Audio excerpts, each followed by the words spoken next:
Beni yanına ağladır beni.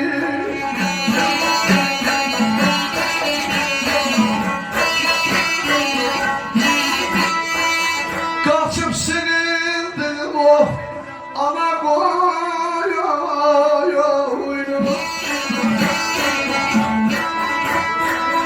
Yiyesiz otaklar ağladı.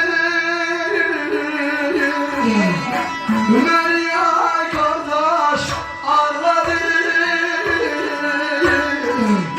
Meryem eller ağladı.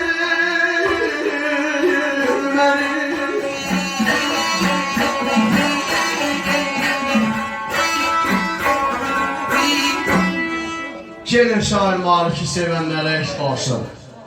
Belə yazar. İnsan şairin şeiri, yani şeirin belə zadından mən belə başa düşürəm ki, insan harda doğulsa, ona doğmadı, kənd olar. Dağın başında alaçıq olar, şəhər olar. Harda dünyaya gəlsə, ona doğmadı.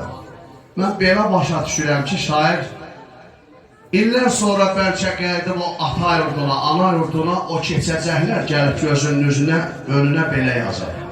Hər yolum düşəndə ata yurduna, o köhnə ocaqlar ağladır məni.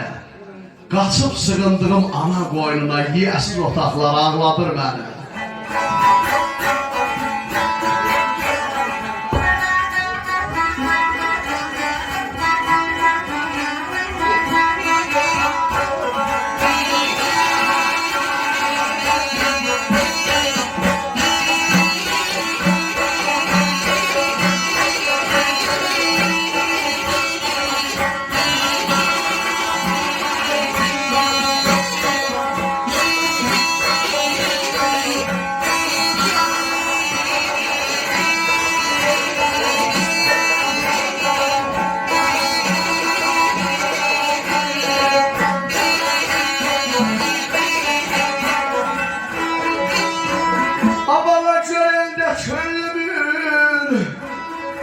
Allah her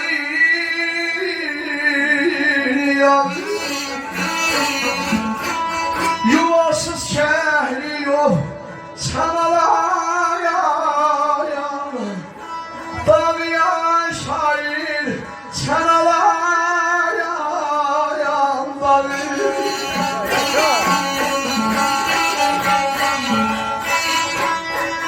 başından dağlar kızlar yığılır.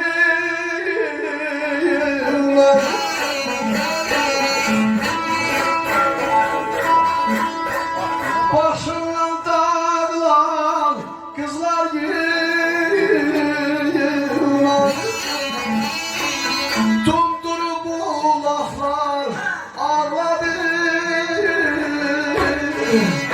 Meryem kardeş ağladı.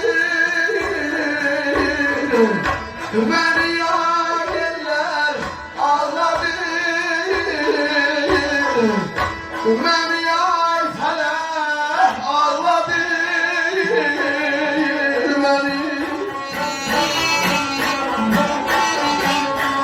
Görəndə könlümün əriyir yağı. Yuvasız şəhri çərağan dağı. Başımdan dağılan ay Allah, qızlar yığınağı, tumduru bulaqları ağladır məni. Sənə mən qurban olum. Şair ürəyim istəyirsə mən xahiş eləyərdim. Bir ağız burada bir nə varsa ürəyində deyil, mən yenə sonuncu məqdur oxuyacağım.